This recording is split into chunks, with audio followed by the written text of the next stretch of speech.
I hate it that I can play the entire opening video while I'm listening to this song.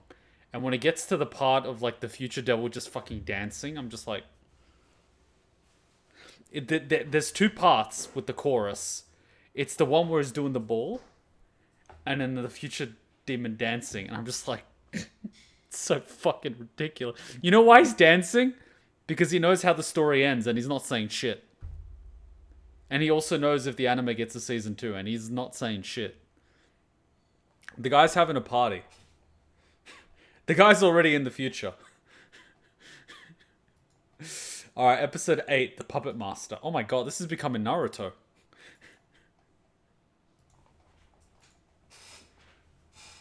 Water. Earth. Fire. Air. Long ago, the four nations lived together in harmony. Then, everything changed when the Fire Nation attacked. I'm just waiting for the Slav Nation to attack with the guns. Only the Avatar, master of all four elements, could stop them.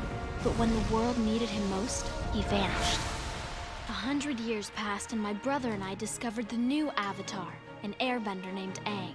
And although his airbending skills are great, he has a lot to learn before he's ready to save anyone.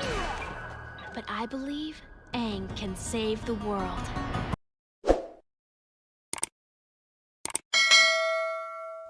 Almost did in Kosovo. Let's not go there. Previously on Avatar. You're looking at the only waterbender in the whole South Pole. This ship has haunted my tribe since Gran was a little girl. It was part of the Fire Nation's first attacks. The legends say the moon was the first waterbender. Our ancestors saw how it pushed and pulled the tides and learned how to do it themselves. Wait, Fire Nation ship? First that attacked? Is that where Thingo was? Huh. Maybe that's where Sozai died. Dying in the fucking Antarctic looking for Aang.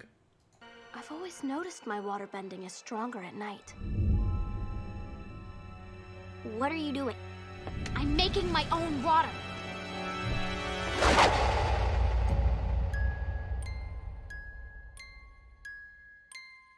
You know what would be hilarious? If Toph is able to metal bend the iron in people's blood. If she became so powerful. That would be scary. But then that would also mean Katara could waterbend the blood in people's system. Or Aang could bend the air in people's lungs. That would be absolutely terrifying. Like, you just... the iron in your blood just shreds you inside like a grenade. Or the blood in your body just literally... or the air in your lungs just literally... like, that would just be some Darth Vader shit. You just literally walk down a guy and just go... BAM! You see, the thing that a lot of these benders are missing is the sheer psychological impact that they could have from their abilities. They don't even have to be as powerful as they think they are. They could just outright stop people from fighting back. You know? They're not utilizing their main advantage. I noticed that the Fire Nation is using a lot of technology and all of this blitzkrieging tactics, which is great, but you could subdue an entire nation without fighting by breaking their spirit. But they're not doing that for some reason. I think we discussed it when we were looking at Ba Sing Se, when we were discussing how you could demoralize the entire city by laying siege to it. But they didn't. They keep trying to break down the gate. And I'm like, why would you break down the gate? Turn the entire place into a giant prison. You could literally roast them alive by burning the entire outside and suffocating the oxygen. People will literally suffocate to death. You could capture the entire city without any damage by using up all the air. And all it would take is all your firebenders around the proximity just using fire over it. You create a dome, thus creating an oven. You're soaking up all the oxygen. People will literally drop dead. Or at the very least, get knocked out. And there's nothing they can do to stop you. But like, okay, let's not do that. Fine, get a battering ram, why do I care? Kuma, you have problems. I don't have problems, I'm just strategically minded. I have the art of the war. I'm playing on inverted controls here. There it is. There, right there. Yeah, wait. Yeah, right there. Remember, PG show, Nickelodeon. Okay, disappear note. I mean, I had the weirdest dream last night. The best way that I could describe it was, imagine like a school or an office building setting where a lot of the doors and entrances are pretty much barricaded or locked. And there are creatures inside that I have to avoid, but luckily they're blind. But they use sound. And then there's these other creatures, which are small, but they create a lot of noise if they see you. And so to get around, I had to dodge the big creatures that work on sound. And the little creatures I had to actually grab from behind. And I would have to grab where their mouth is and make sure they don't make a sound. But because they were awkward, I had to use whatever scrap pieces of metal I could find to just, stop them from making noise. And then I wake up at the end of this, like after a few hours being stuck in this dream / whatever you want to call it, thinking, what the F is my subconscious training me for? The zombie apocalypse? Because usually my dreams consist of someone is breaking into the house, someone is attempting to carjack me, someone is attempting to rob me on the street. And this dream was like, you're in The Walking Dead part 12, where the alligators are now also zombies and they're bipedal, but they're blind. And it's like, welcome to Resident Evil. It's like, what am I being trained for here? What is this?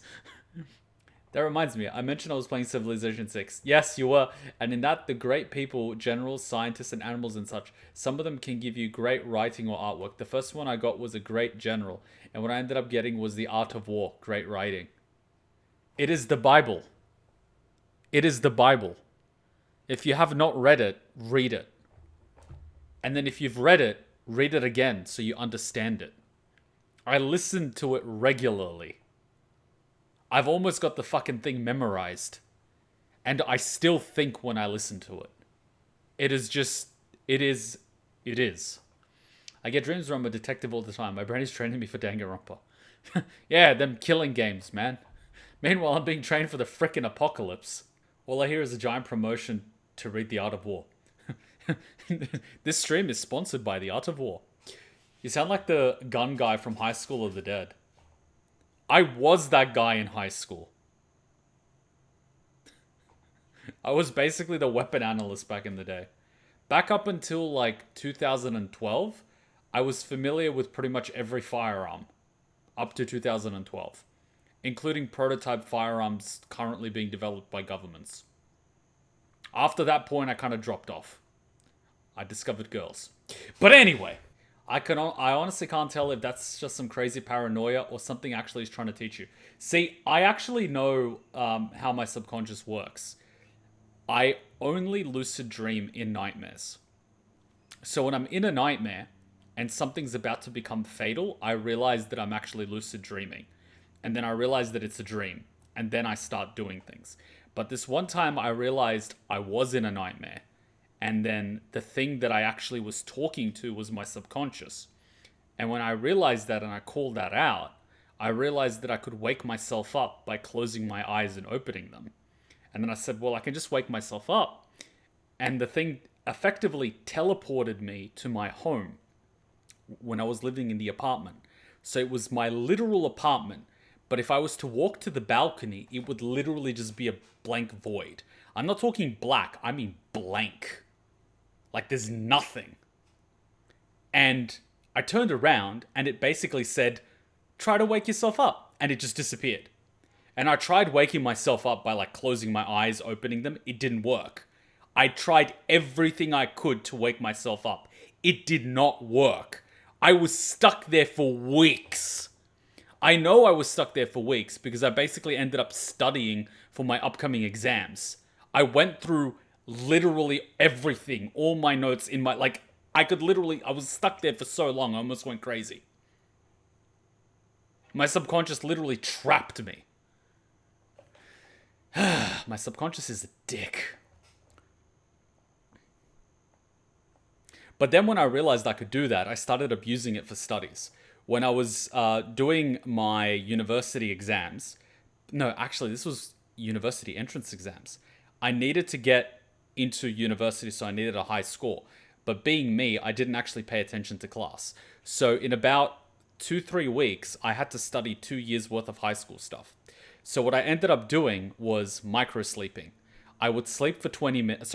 I would sleep for 20 minutes, study for 2 hours, sleep for 20 minutes, study for 2 hours. But what ended up happening eventually when I realized that I wasn't able to memorize everything, because through sleeping, it helps you remember things in your short, medium-term memory. I realized that I would run out of time. And then what ended up happening in my dreams was I was actually able to study in my dreams. So I would study for 2 hours. In my dream state, go over what I had studied for several hours, wake up, turns out it's only 20 minutes later, study, then go back to sleep for 20 minutes, and end up studying for a few more hours. So I was able to memorize like the whole syllabus. And so when I sat my exams, I pretty much memorized everything in my short-term memory. And so I was just able to blitz the exams, get my score, get into my university of choice with the degree of my choice, and then just fucking done. It was so good that I got one of the highest scores in my school, and I got a few positions as like state first in New South Wales. And then my school was like, oh, is it okay if we share these results in like a local publication? And I'm like, no, you may not. You don't have my permission because you bastards didn't help me achieve these scores. Go F yourselves. So sometimes my subconscious is very useful. Like before tournaments, I end up having dreams of fighting. So I end up going through so many tournaments in my mind. And in every single one of these dreams, it's a different fight. And it's always going for my weak spots. Because it knows where I'm weak. And then I lose. And then I'm like, fuck, I've got to work on that. And the next time I try something else, Like, it ends up happening hundreds of times. And then at the moment where you're about to actually fight, it all connects. It's like deja vu. Like, you've done this 1,000 times in the last week. And so it just feels like routine. It's insane.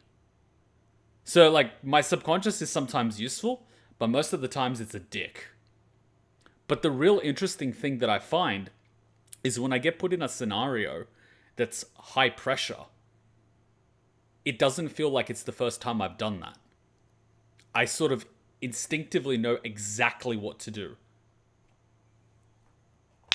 It's insane. It's insane. It's like insane. My subconscious is a dick, but at some point it's useful.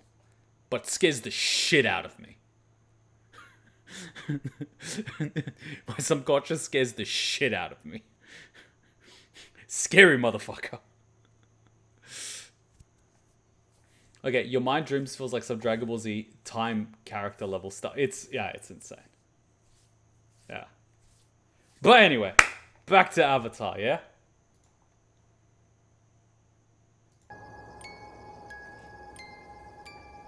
At some point I need to watch Baki. Vote it in.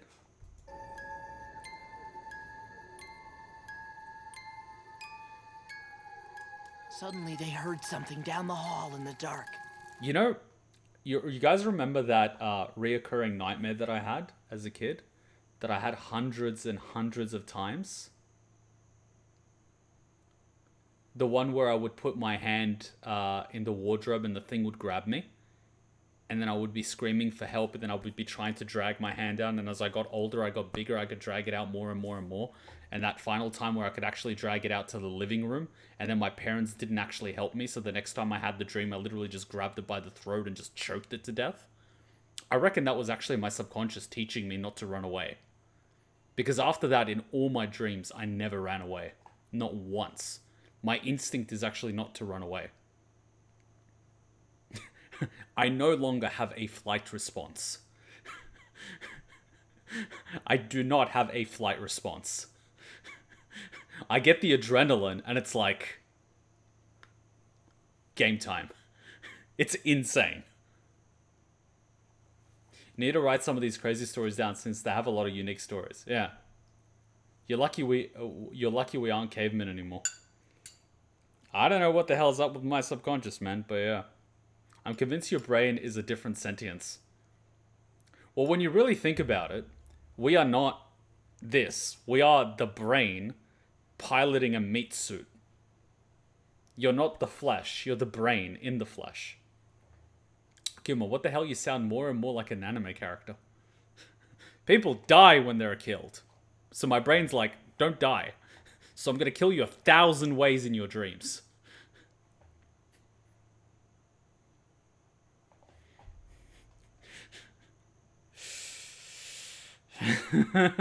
So basically the Kenpachi training, but in your own mind.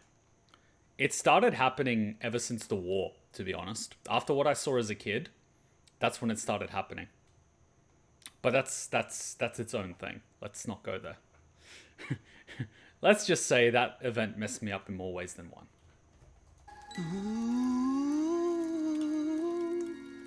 It came into the torchlight. And they knew the blade of Wing Fun was haunted!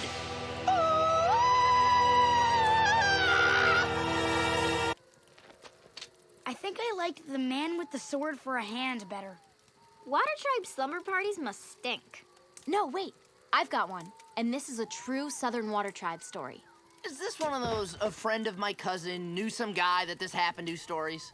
Why did you put your blade in the goddamn ground, you disrespectful little shit? Is this one of those Oh yeah, I'm gonna just stab my blade in the ground. The sheer disrespect you have for the meteor blade. I'm calling it the meteor blade now. Kuma, anime production starting 2069. I think if I actually...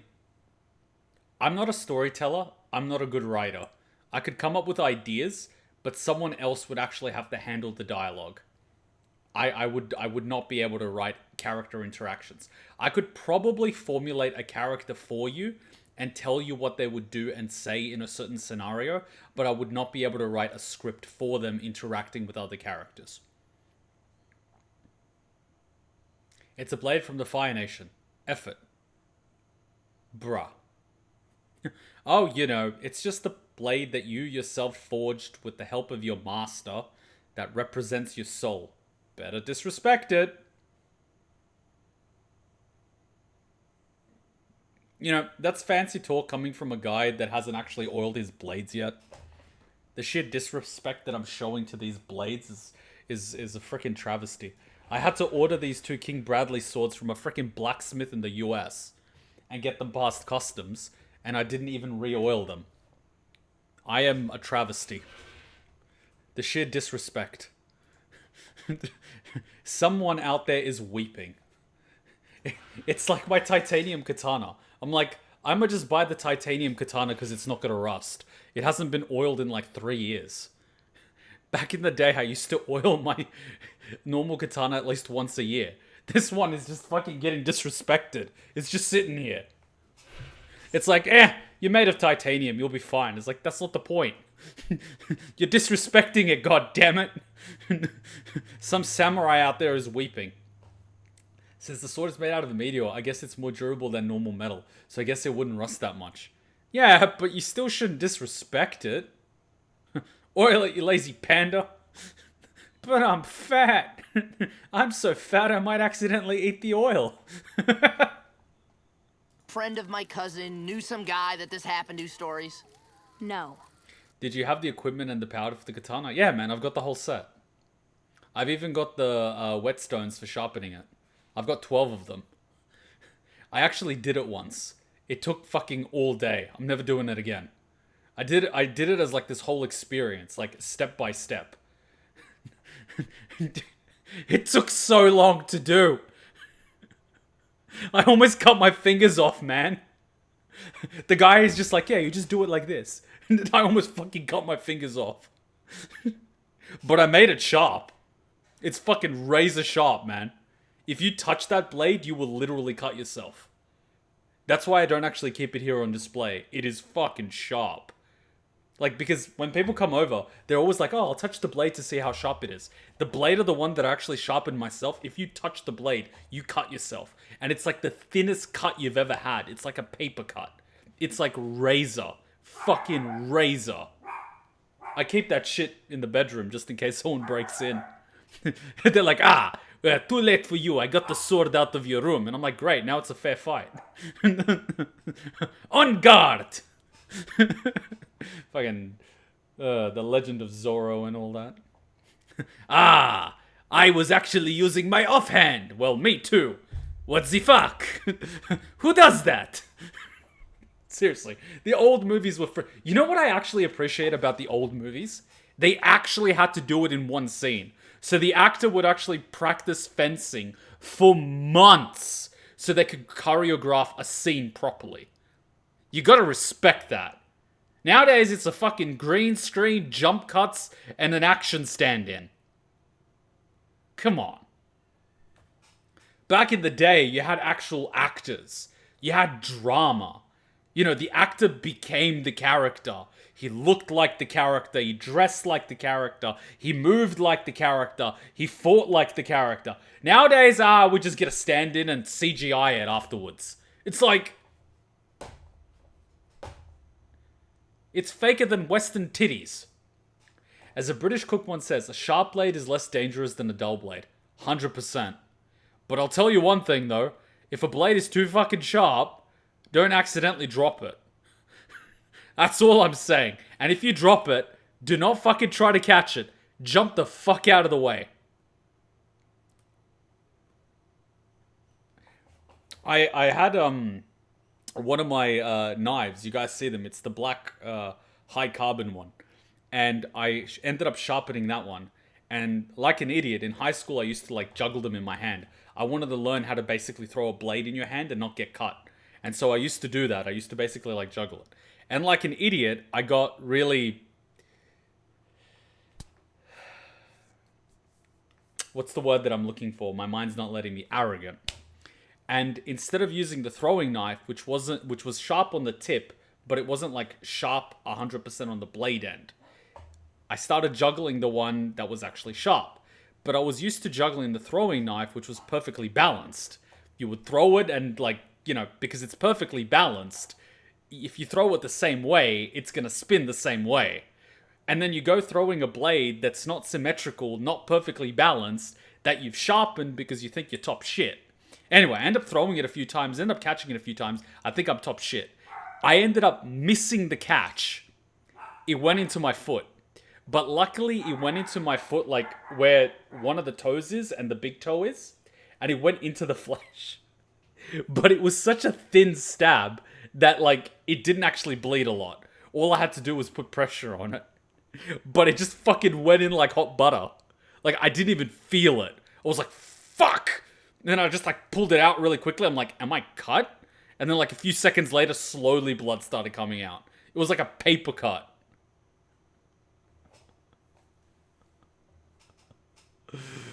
Oh man. This is why guns are safer than blades. Can't make multiple mistakes on guns, unlike blades. So I basically put that knife away. It's sitting in my bedroom in case someone breaks in. Kuma, what the hell? High school Kuma, man. Like I said, I was that kid from High School of the Dead, but in more ways than one.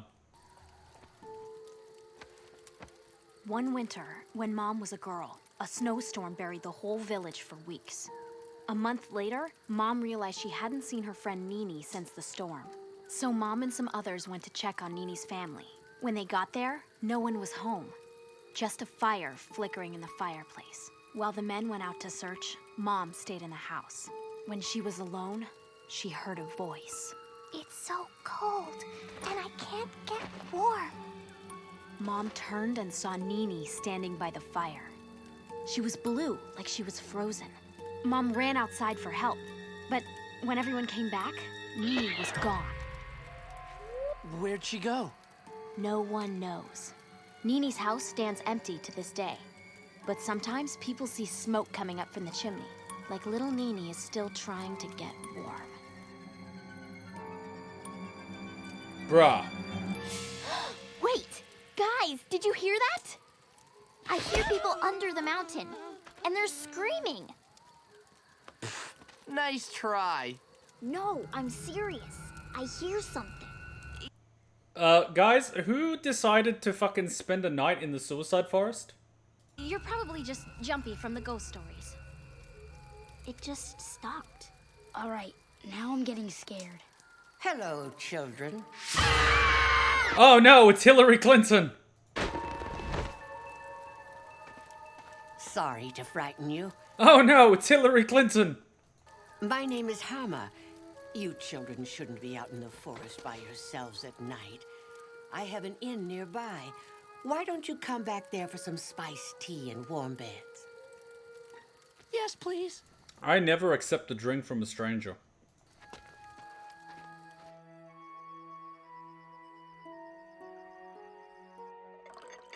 Thanks for letting us stay here tonight. You have a lovely inn. Aren't you sweet? You know, you should be careful. People have been disappearing in those woods you were camping in. What do you mean disappearing? When the moon turns full, people walk in and they don't come out. Who wants more tea? You know, and this is a follow-up. I'm sure I've shared this during Avatar when Hutchin took me to the suicide spot near the lighthouse and the telephone booth. You guys remember that one. But I haven't gone to one of the suicide forests, but they have string. So when people go there to commit suicide, they bring string. Do you know why they do that?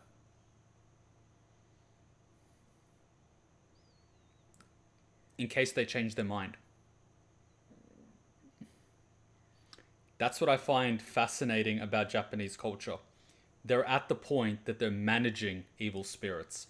Because imagine someone that goes into a forest to commit suicide, changes their mind, and can't find their way out.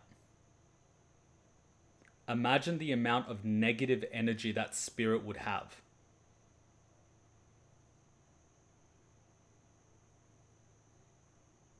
It's the same way the phone booth where the suicide spot was. They leave coins so they can make calls, so they don't have any unfinished business. Japanese culture is at the level of managing the energy of the spirits. They don't even try to prevent it. They just try to manage it.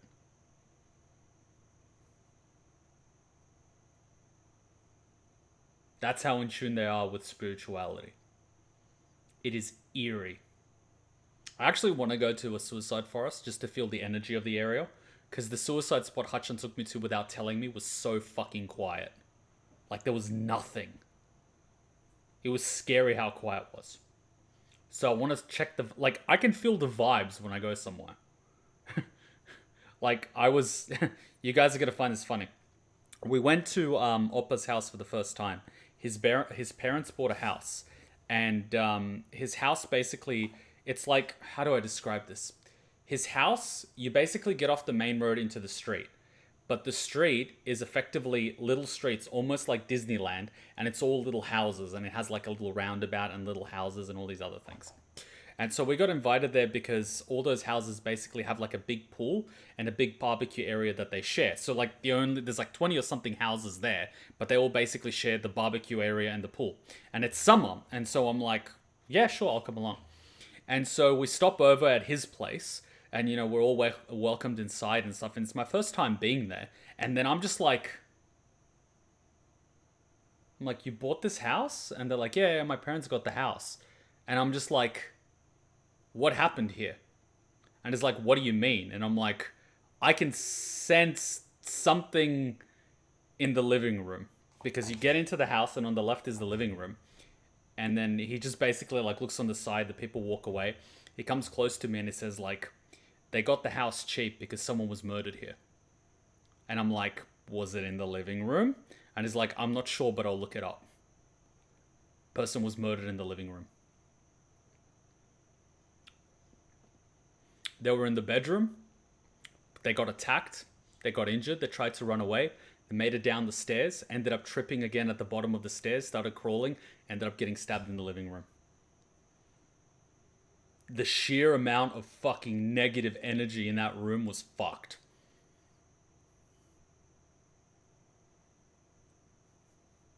I'm not shitting you. Like, I can just feel it. It's just fucking off. I'm curious, how would you react to the Mary Cemetery in Romania? I'm not familiar with it at all. I don't even know what it is. I just sense these things. It's just weird. I can't describe it, but I basically just feel something. So I'm actually curious as to the energy of a suicide forest. That's, like, low-key, it's kind of why I want to go to the Kitsune village. Because I know that the Japanese believe in fox spirits. And so I want to go to the Kitsune village and see if I can actually feel anything. It'd be fucking wild if I feel a fox that has an energy to it. It would be fucking wild. I just, like, go to the fox and I'm like, I'm onto you. I'm onto you, fox. I give you a pat, but I'm watching you.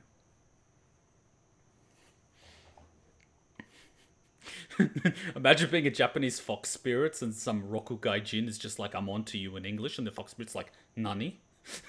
Nananda yo? Kawaii desu. And the fucking fox spirit just shits itself like, what the fuck?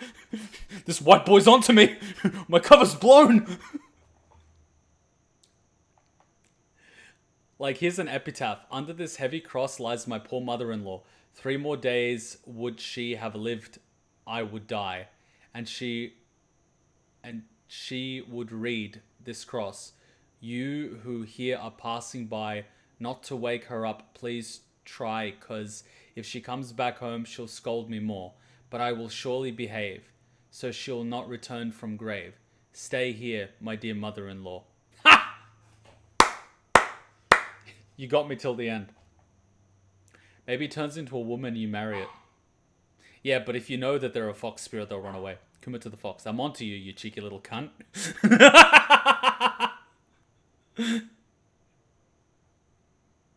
It could be that you sense if an area has too many electrons. Yeah, but why does it always turn out to be an area associated with death?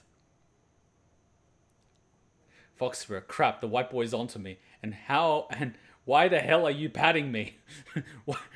Why are you giving me a belly rub? I saw it in Ghost of Tsushima. The fuck's a Ghost of Tsushima? Is that why there's so many fucking white people here patting us recently? Thankfully you got the nice spirit and not the woodland critters from South Park.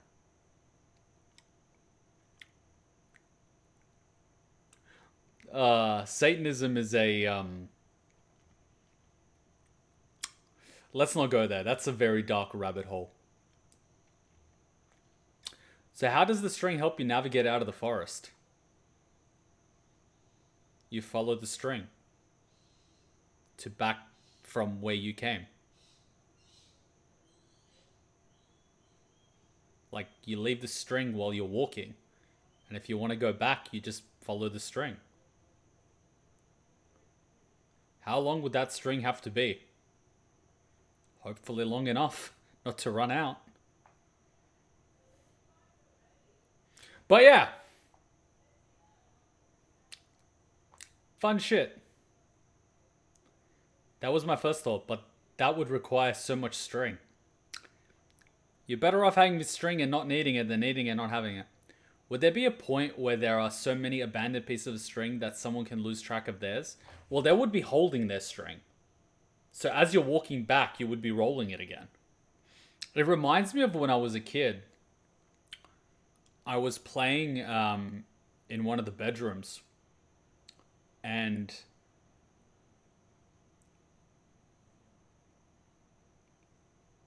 I was looking at a painting we had there. And it was of, I forget who they are, but they were basically, I think they were the mountain Serbs. The ones that had to flee during the Turkish occupation. And they had like curved sabers and they had rifles and all these sort of things. And I was looking at that painting every time I used to play there. And I remember one time I was like, that's a really cool thing. Like, I wish I could, like play with one. And then I got this feeling to open the wardrobe. It was like this really old, made of one piece of wood. And it was locked with a key. And then I had a thought that The key is in the living room. We used to have this big, made of one piece of wood, like this cabinet. It had like decorations and it had drawers and everything. And it's like, it's in that drawer. Like, I had the thought that it's in that drawer. And like, as a kid, I basically went there and I found this old iron key in the bottom of the drawer. And then I went to that wardrobe and I unlocked it and I opened it. And it was my grandfather's rifle from World War II, just sitting there. I'm getting chills down my spine. I was looking at a painting that belonged to him, and I'm like, oh, it'd be so cool to see one of those rifles. And it's like, oh, it's in the wardrobe. Oh, it's locked. I'm getting chills down my spine now, by the way. It's like, oh, the key's over there. Like, fucking as a kid. I didn't think about it much at the time, but it was like, what the fuck? And then my mother came home, and she saw me, like, my grandfather's rifle on the floor, and I'm just like, how the fuck did you open that, you know? Like, a kid doesn't look in those drawers and stuff. There's no reason for a kid to look in those drawers. And the key was, like, under old photos and things like that.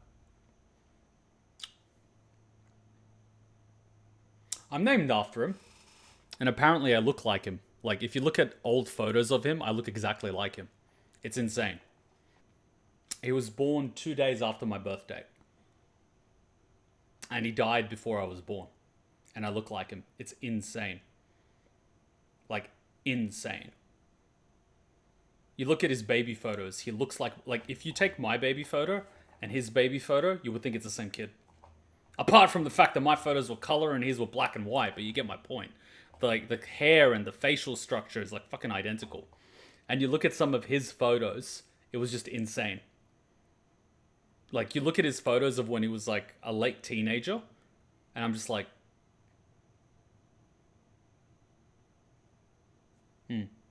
Kids look through drawers, yeah, but like, I looked at it at that exact time after looking at the painting and wanting to play with a rifle. It's like, oh, open the drawer. Where's the key? Oh, it's over there. Like, what the fuck? I don't know, maybe it could be like some interesting coincidence, but the world is a strange place, man. We know so little about the way the world works. My God, man. My God.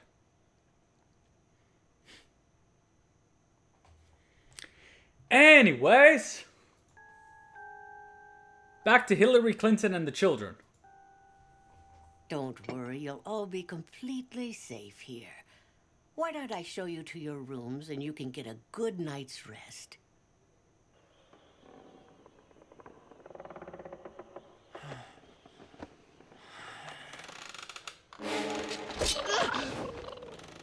I know, Momo, this place is creepy.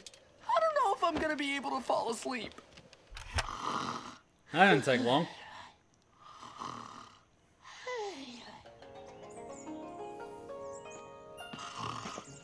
Wakey, wakey. Time to go shopping.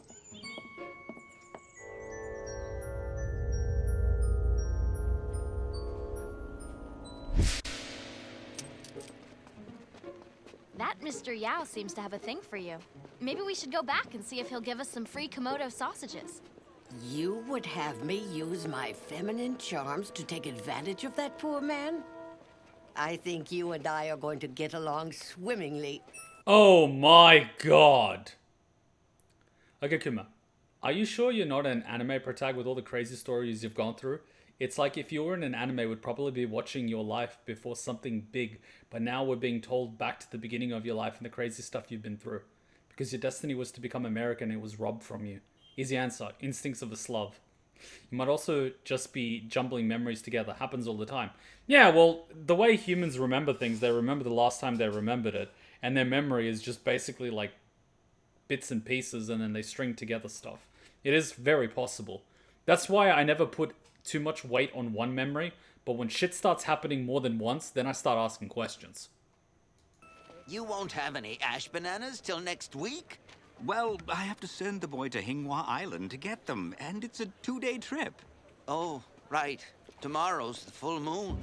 Exactly. I can't lose another delivery boy in the woods.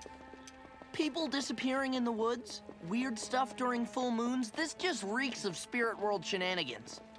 I bet if we take a little walk around town, we'll find out what these people did to the environment to make the spirits mad. And then you can sew up this little mystery lickety-split, Avatar style. Helping people. That's what I do. Why don't you all take those things back to the inn? I just have to run a couple more errands. I'll be back in a little while. This is a mysterious little town you have here. Mysterious town for mysterious children.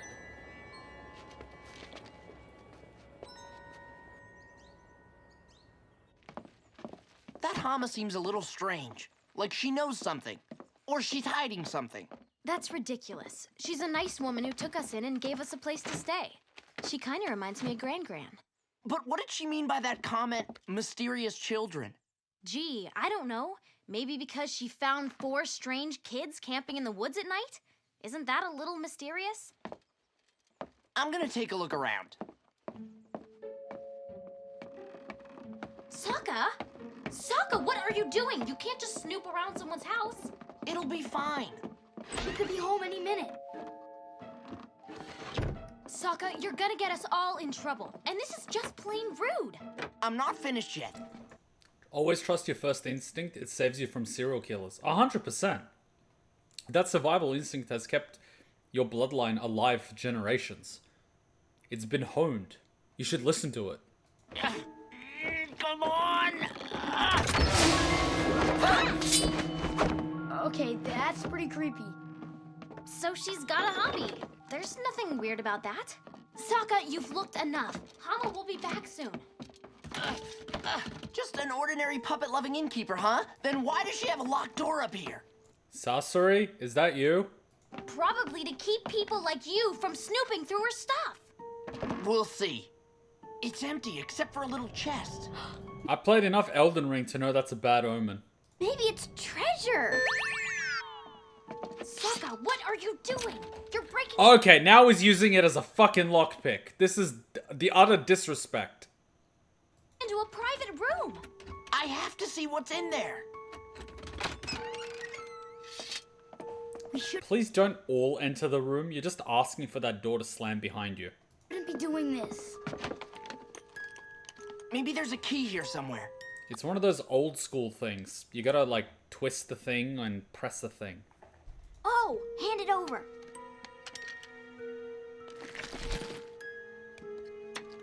Or that. Come on, come on! This isn't as easy as it looks. Guys, I don't know about this.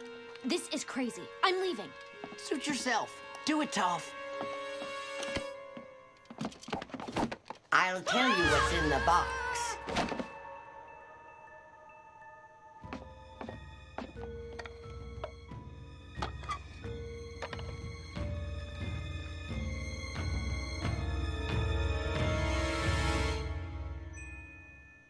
An old comb? It's my greatest treasure. It's the last thing I owned from growing up in the Southern Water Tribe. Oh, it's your gran.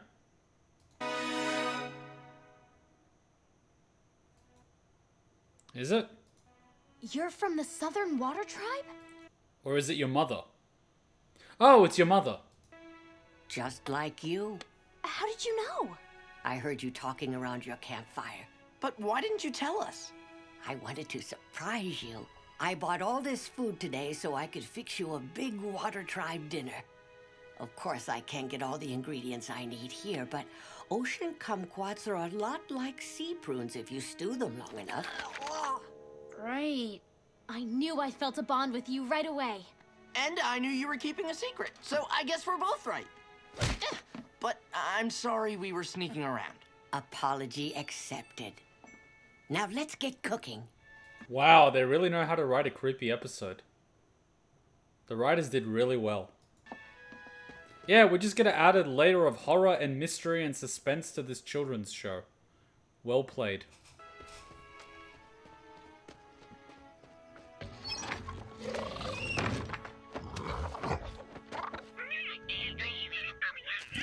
He wanted some.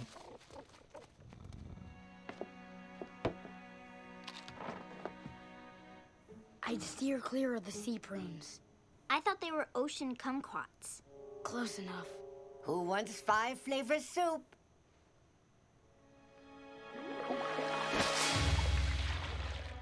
You're a waterbender! I've never met another waterbender from our tribe. That's because the Fire Nation wiped them all out. I was the last one. So how did you end up out here? I was stolen from my home. It was over 60 years ago when the raid started.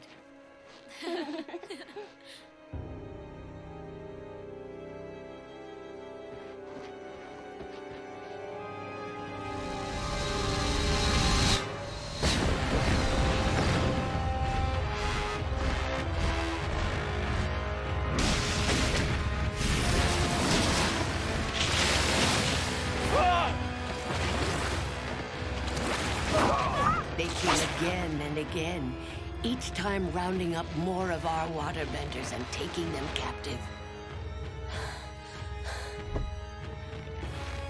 We did our best to hold them off, but our numbers dwindled as the raids continued.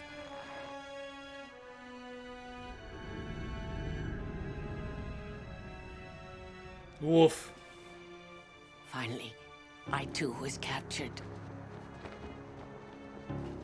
You know, you have to appreciate one thing. They know how to make a good circle. Not once, but 3 times. This is aesthetically pleasing to me. Good job, Firebenders. You paid attention in forming circle training. I too was captured. I was led away in chains. The last waterbender of the Southern Water Tribe.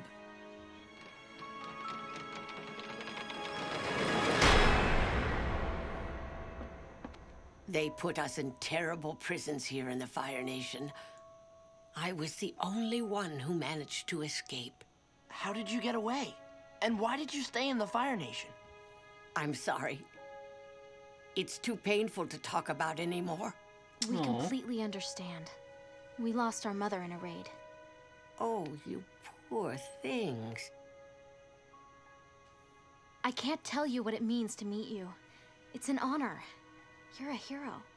I never thought I'd meet another Southern waterbender. I'd like to teach you what I know so you can carry on the Southern tradition when I'm gone. Yes! Yes, of course! To learn about my heritage, it would mean everything to me. Aww. This reminds me of what actually happened to indigenous people with residential schools. Yeah! And it happened in multiple countries too. I love how little of this is taught in actual history. Growing up at the South Pole, waterbenders are totally at home surrounded by snow and ice and seas. But as you've probably noticed on your travels, that isn't the case wherever you go. I know. When we were stranded in the desert, I felt like there was almost nothing I could do. That's why you have to learn to control water wherever it exists. I've even used my own sweat for waterbending. That's very resourceful, Katara. You're thinking like a true master. But did you know you can even pour water out of thin air? You've got to keep an open mind, Katara. There's water in places you never think about. This has got to be the nicest natural setting in the Fire Nation. I don't see anything that would make a spirit mad around here. Maybe the moon spirit just turned mean. She must have been something in her heyday. The moon spirit is a gentle, loving lady. She rules the sky with compassion and lunar goodness. Excuse me, sir. Can you tell us anything about the spirit that's been stealing people? Only one man ever saw it and lived, and that's Old Man Ding. Where does Old Man Ding live? Wow, these flowers are beautiful. They're called fire lilies. They only bloom a few weeks a year, but they're one of my favorite things about living here. And like all plants and all living things, they're filled with water. I met a waterbender who lived in a swamp and could control the vines by bending the water inside. You can take it even further.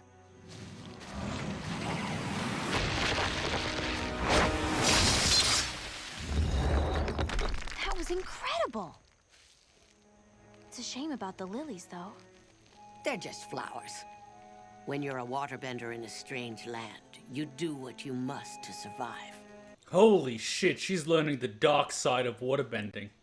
Tonight, I'll teach you the ultimate technique of waterbending. Holy fuck, she's gonna teach her how to kill someone. It can only be done during the full moon, when your bending is at its peak. But isn't that dangerous? I thought people have been disappearing around here during the full moon. Oh, Katara. 2 master waterbenders beneath a full moon? I don't think we have anything to worry about. Yeah, it's not like she's siphoning the life of people to keep herself alive.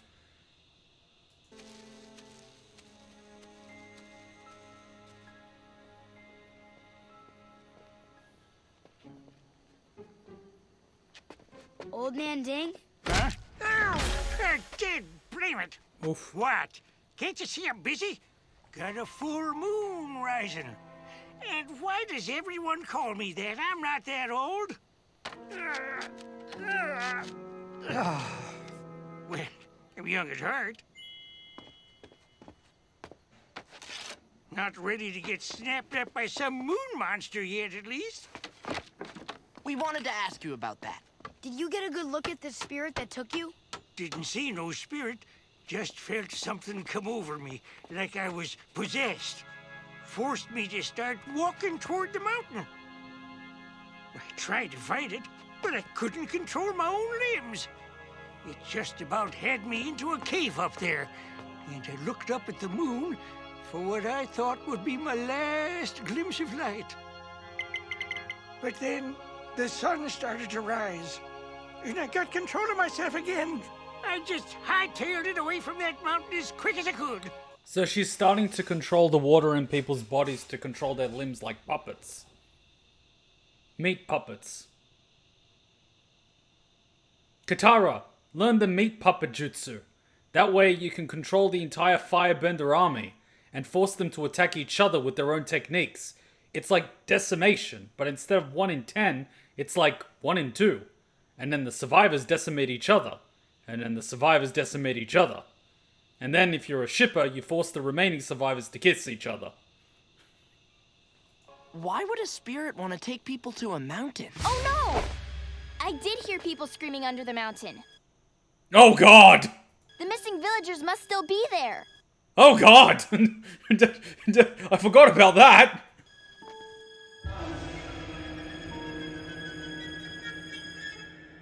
Wait, so she can basically, like, create steps under the ground and she heard screams and she's like, ah, fuck it.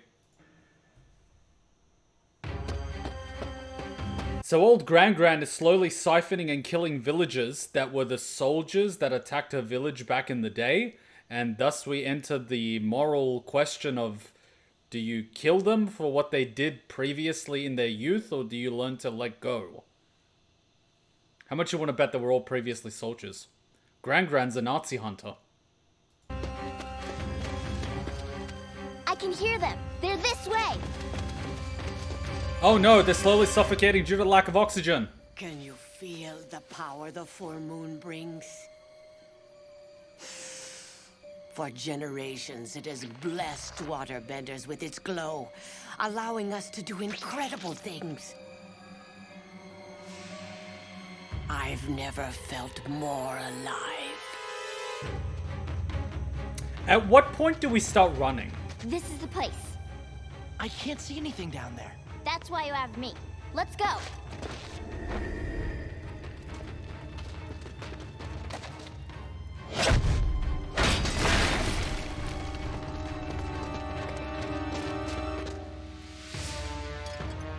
Wait, these are young people. I didn't know that spirits made prisons like this. Who brought you here? It was no spirit. It was a witch. A witch? What do you mean?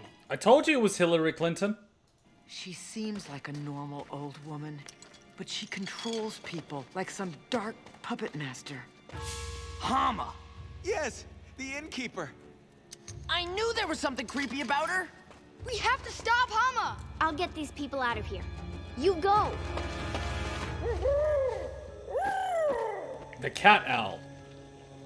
What I'm about to show you, I discovered in that wretched Fire Nation prison. The guards were always careful to keep any water away from us. They piped in dry air and had us suspended away from the ground. Before giving us any water, they would bind our hands and feet so we couldn't bend. Any sign of trouble was met with cruel retribution. And yet each month I felt the full moon enriching me with its energy. There had to be something I could do to escape. Then I realized that where there is life, there is water. The rats that scurried across the floor of my cage were nothing more than skins filled with liquid. And I passed years developing the skills that would lead to my escape. Holy shit, she mastered the water jutsu from inside people's bodies. Bloodbending.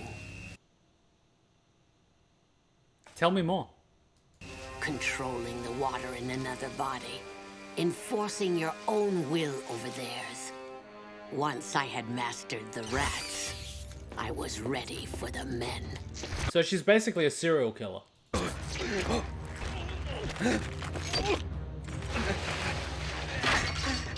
And during the next full moon, I walked free for the first time in decades. My cell unlocked by the very guards assigned to keep me in. Once you perfect this technique, you can control anything or anyone. But to reach inside someone and control them? I don't know if I want that kind of power.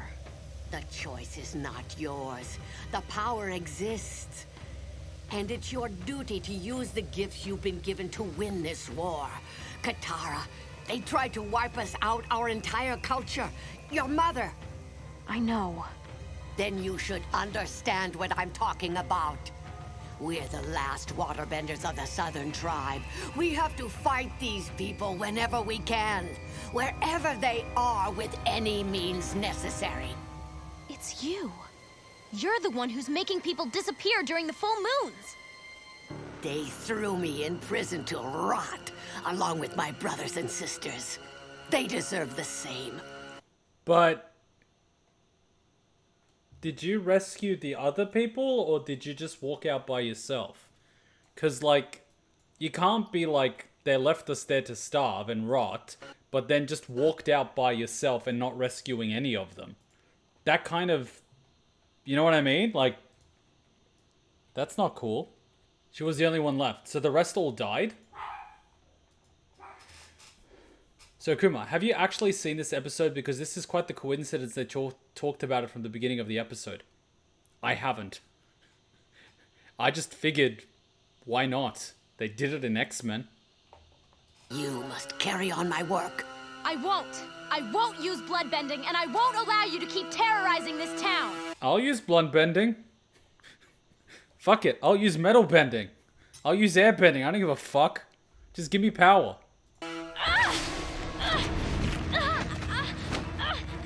You should have learned the technique before you turned against me.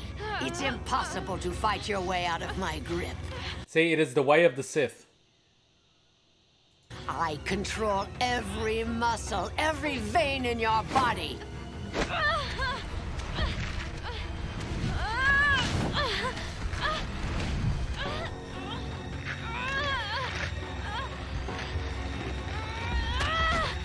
Stop, please.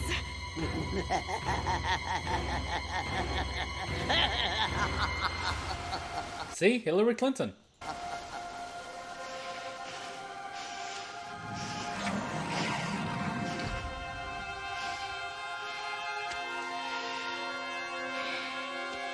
You're not the only one who draws power from the moon. My bending is more powerful than yours, Hama. Your technique is useless on me.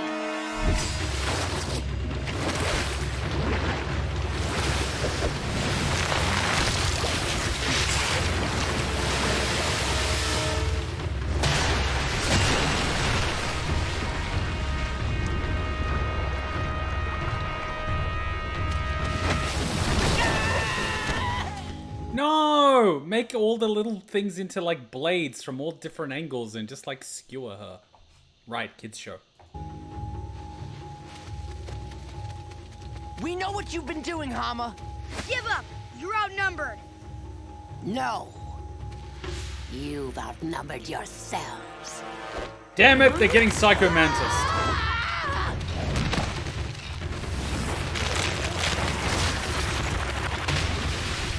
Katara, look out! It's like my brain has a mind of its own! Stop it, Arm! Stop it! This feels weird! I'm sorry, Aang. It's okay.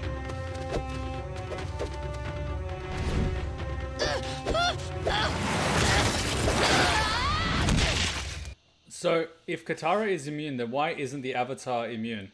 Because the witch is probably trying to control the water in Katara's body, but Katara is also controlling the water in her body, and probably either due to youth or proximity or stamina, Katara has more control, so the old woman stopped trying.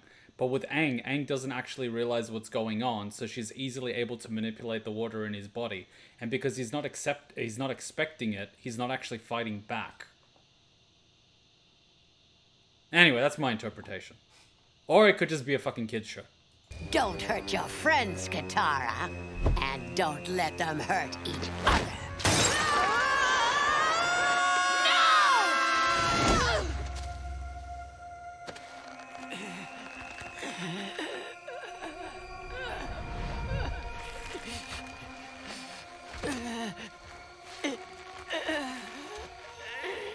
Okay, Katara. I want you to take... What's it called? The artery in her leg and block it. No, seriously, once that thing snaps, you're fucked.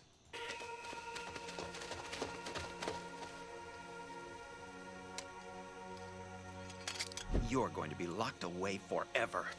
My work is done. God damn it, Hillary. Congratulations, Katara. You're a bloodbender.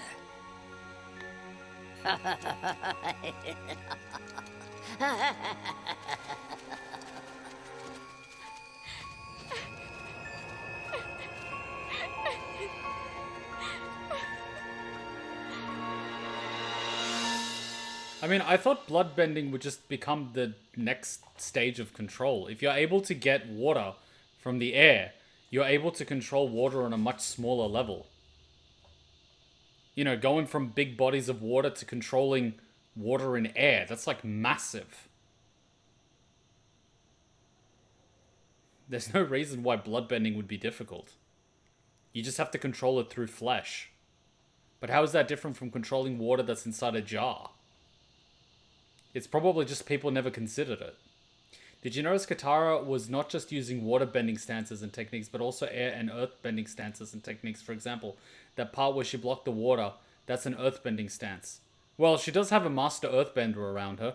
She did learn a thing or two. Notice how the Fire Nation people knew about Katara now, but they don't rat her out after helping them? Meanwhile, in episode 1/6, the guy ratted Haru after Haru saved his life. They might rat her out, we don't know. Okay, so Hama was a monster, that's undeniable. But I think handing her back to the Fire Nation to be surely tortured to death was far more evil. I'm gonna put it this way. Towns outside of big cities have their own justice system. I don't think the courts are gonna be involved. I think the townspeople will take care of it. It can only be done on a full moon. True. Another thing, look at how much more forceful her arms had to be to bloodbend. Usually when waterbending, her movements are fluid, but to bloodbend, she had to jerk and force Hama to the ground. I'm sure she can break out easily at the next full moon if they don't execute her right away.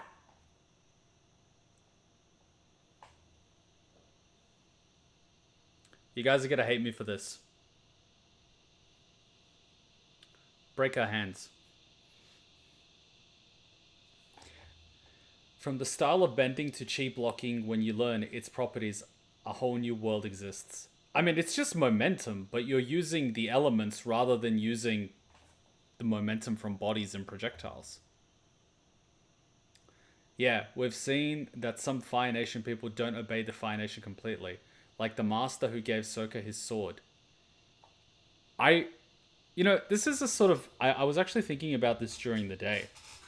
And it was when I had the realization as a kid that people are people and their nationalities and place of origin does not determine who they are as a person. Because I grew up around friendly people as a kid. So I grew up very naive and optimistic, and I believed people were good-natured because I never encountered people that were cruel or mean or did anything bad. So I was a very naive kid. The concept of people lying or tricking you or using you didn't exist in my mind.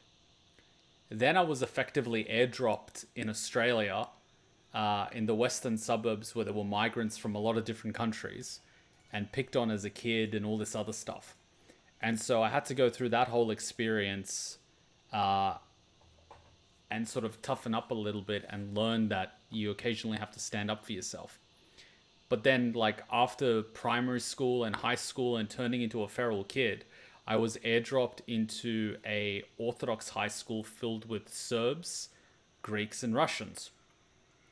And I, on a subconscious level, figured that because I was with my own people, I would no longer have to be on the defensive, because my own people will be like the people that I had back home. You gotta understand that as a kid, I basically, in Serbia, Serbs super nice to me, airdropped in Australia, everyone else from different cultures, different parts of the world is picking on me and doing bad things to me. Naturally, my association of everyone non-Serbian is very negative. I get airdropped back into an Orthodox high school with Serbs, Greeks, Russians, and, like everything Orthodox. I figured everyone would be good, made some friends, and then I learned the harsh reality that people will talk behind your back, people will lie to you, people will use you, people will backstab you. And then I came to the realization that it's people, not nationality, religion, or language. And that's when I became very, I would say, rebellious. Because I was deeply Christian, deeply conservative, and like crazy, dogmatic. But I hated the hypocrisy. Because people in that community would go to church on Sunday, and we were forced to go as well, even like during school. And like they would pray and everything. But they somehow felt that absolved them of all their actions the rest of the time. And the hypocrisy just disgusted me. Because they would lie, they would cheat, they would steal, they would trick, they would use, they would be violent, they would be cruel. And then they figured that they were like innocent and good because they could get on their knees on Sunday morning.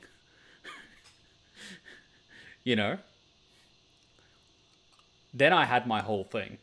Then I started thinking for myself. I began to question. And then I realized that it's not about nationality or language. It's about individual choice. And while upbringing and lineage might play a part, ultimately you choose what you do.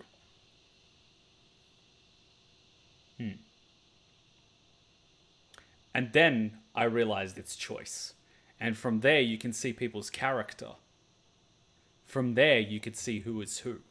You could be in a situation where everything's easy and you've never been tested. That doesn't make you a good person. That just means you were never tested. Or you could have gone through literal hell, but decided to be a good person regardless. That shows character.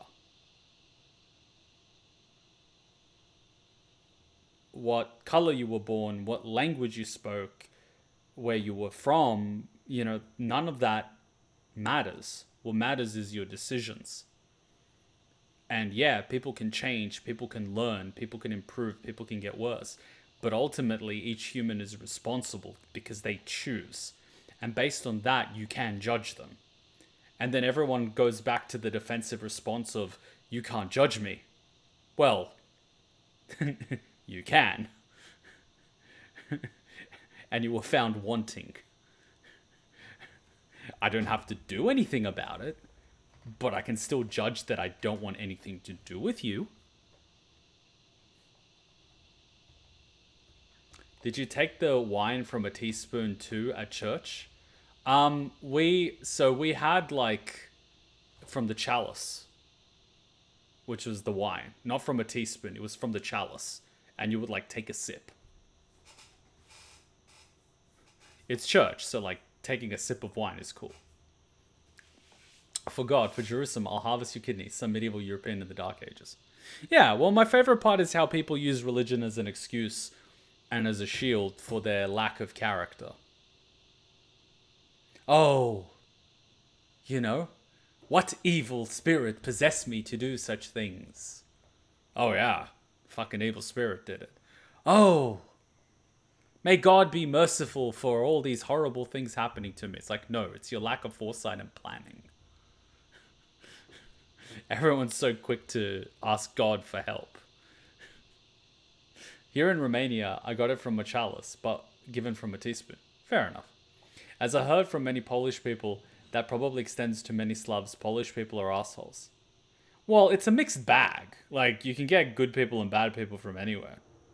Like, I learned that the hard way, because migrating here, from what, happened in Yugoslavia at the time, you were very defensive against people from certain countries and certain cultures.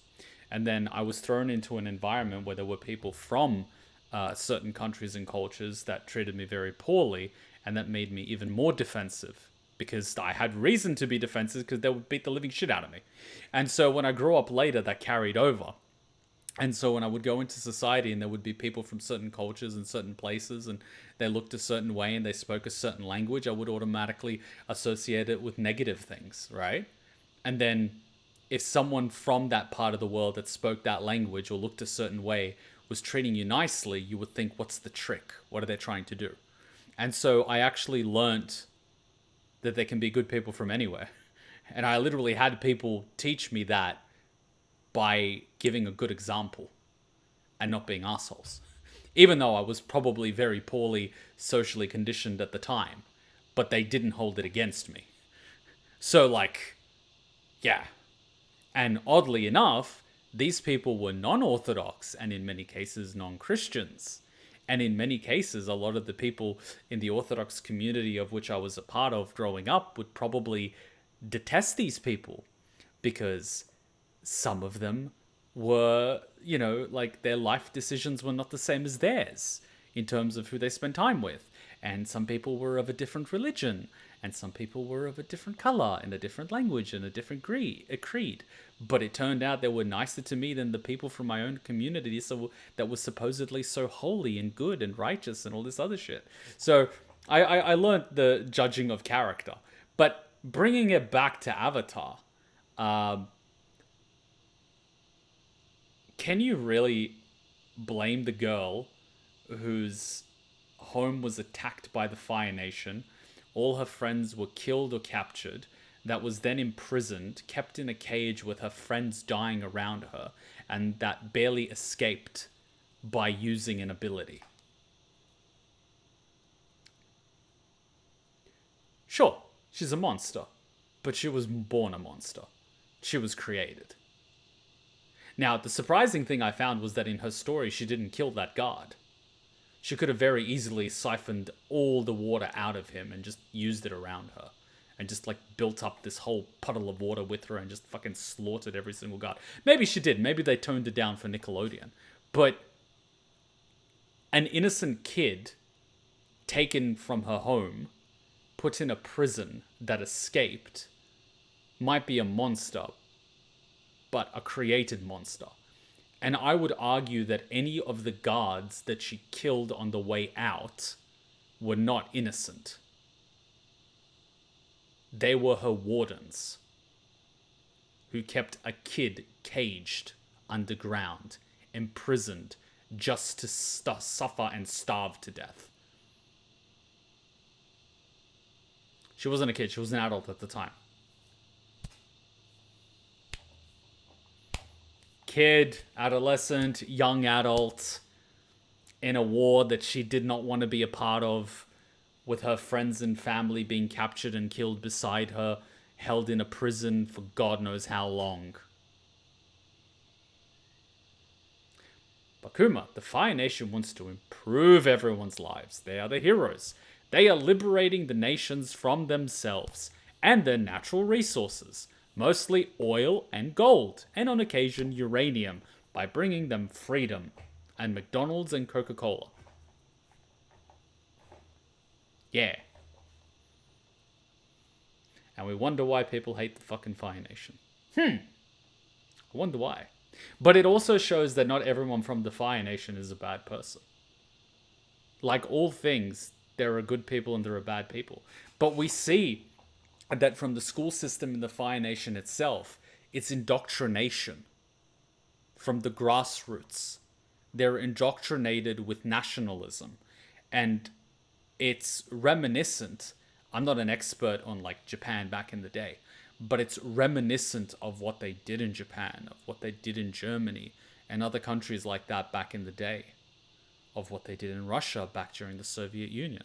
And I have no doubt that they also instilled nationalism in other countries around the world during wartime, including the West, including other countries in Europe, around the whole world.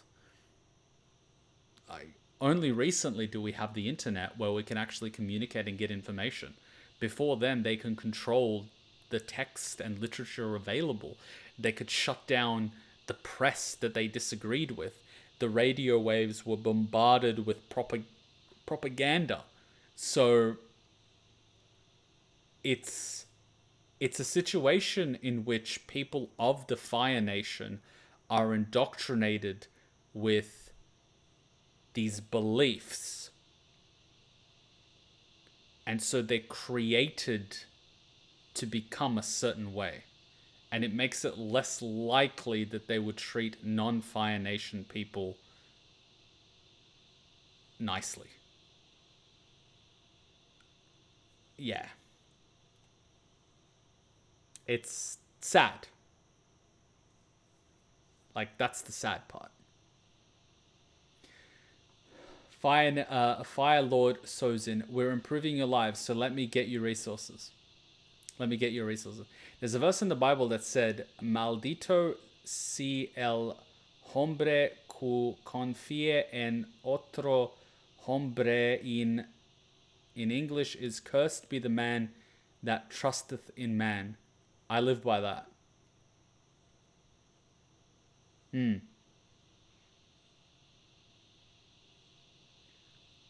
It's a two-way sword. When you get to the stage where you don't trust people, I mean, at all, an absolute, you can't be betrayed because betrayal can only come from a friend. However, when you're no longer able to trust, you've also extinguished the last piece of humanity within yourself, because you've also extinguished the ability to connect to other people. And so humans are social creatures, and you've severed all those social ties. You've become a solitary creature. It's kind of sad.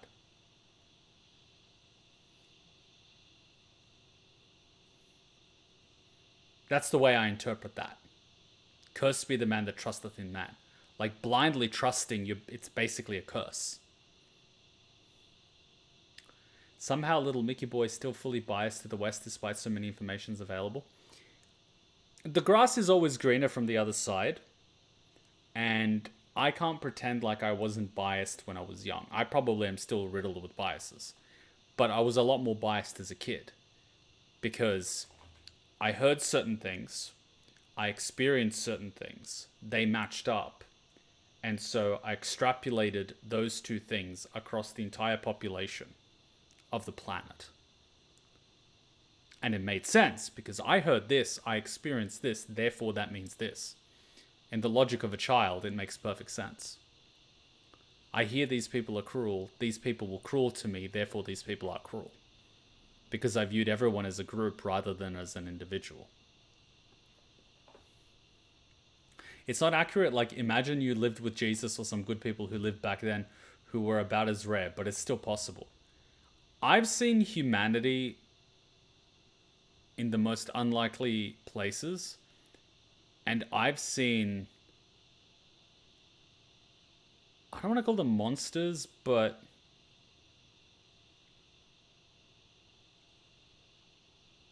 like, I've seen literal family members that I would think loved each other rip and tear into each other like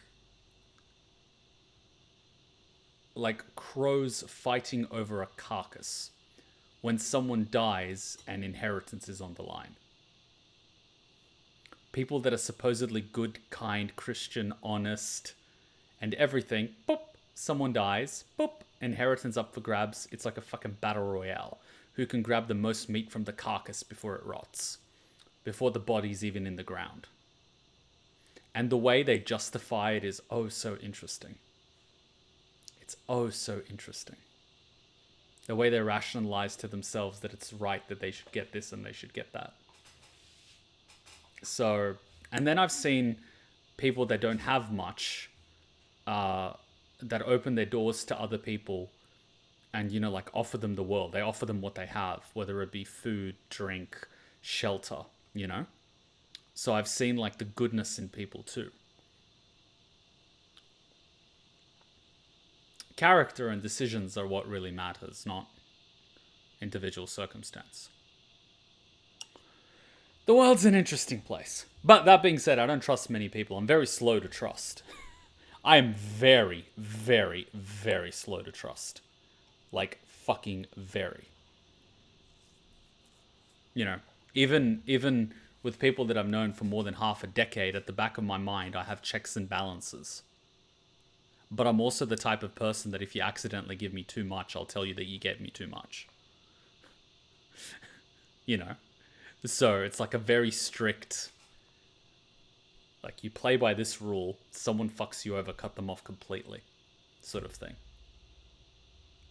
But that's just what I've learned through being alive. But one of the most important things that I learned was understand what someone's motivation is, and you can predict their actions within different situations. So you know how much you can trust someone and to what degree, and you understand what they're in for. But they might not necessarily know that you know. I've learned that playing the fool is smart.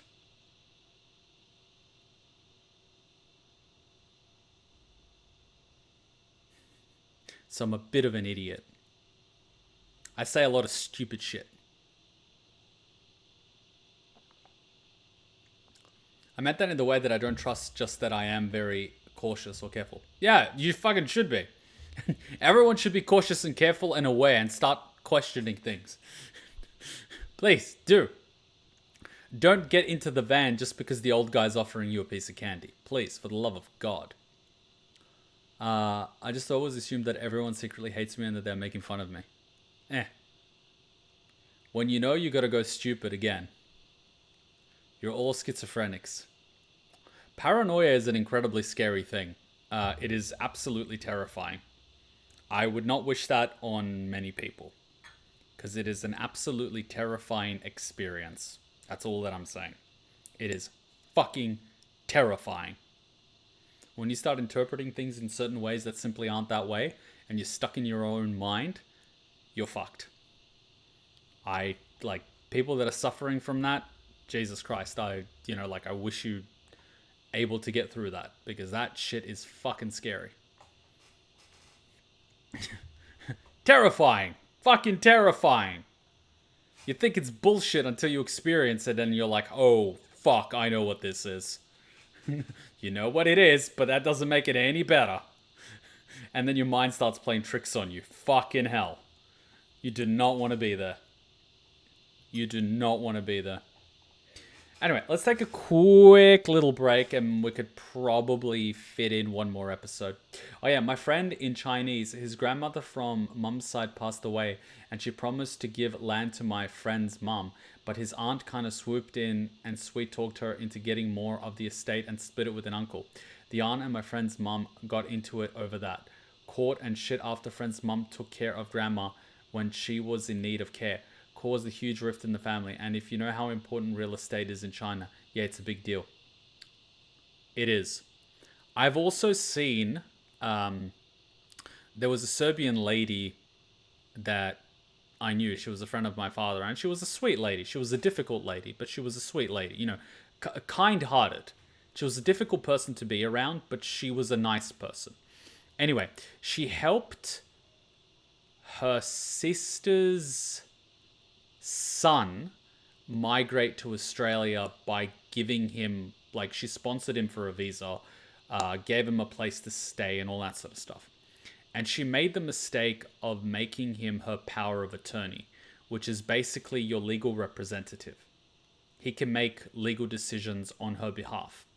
And then, as you do when you get older, her mind started to slip. He used it as an opportunity to get her put in a nursing home. And we visited her time to time and found out that she was actually getting better, but he was keeping her in the nursing home. What he ended up doing was making it so we couldn't visit her in the nursing home, ended up applying for restraining orders to stop us from visiting her in the nursing home, and while she was in the nursing home, sold her apartment.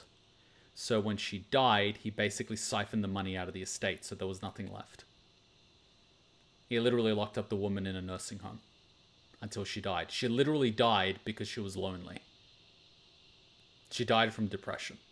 She just stopped eating. She starved herself to death.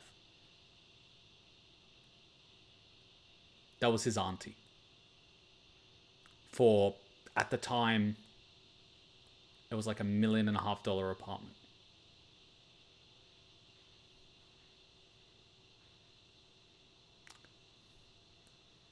She trusted her nephew.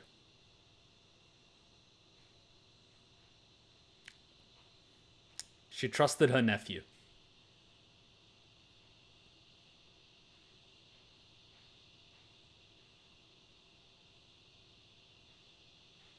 That's sad.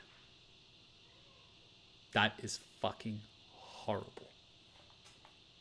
That's monstrous.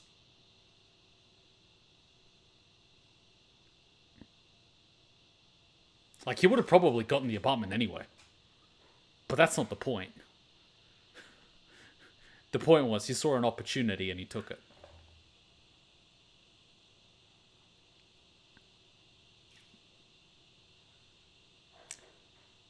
One can only wish a very painful demise for him, so that hopefully he can understand the torment he put this poor woman through.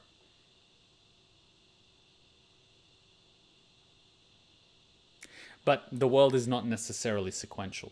Some people like that might even end up becoming president. It's really sad.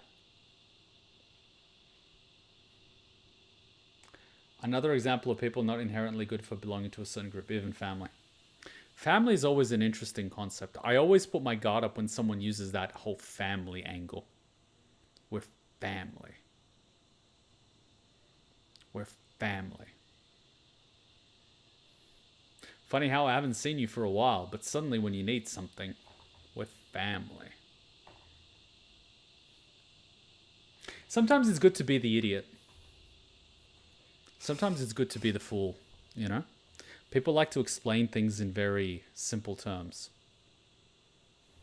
You know, so it doesn't go over your head. Hey, did I hand you a shrinking potion by accident? I could have sworn that was the gender swapping one. Don't be hating. She's fun sized, that's all. She doesn't even have to get on her knees to blow.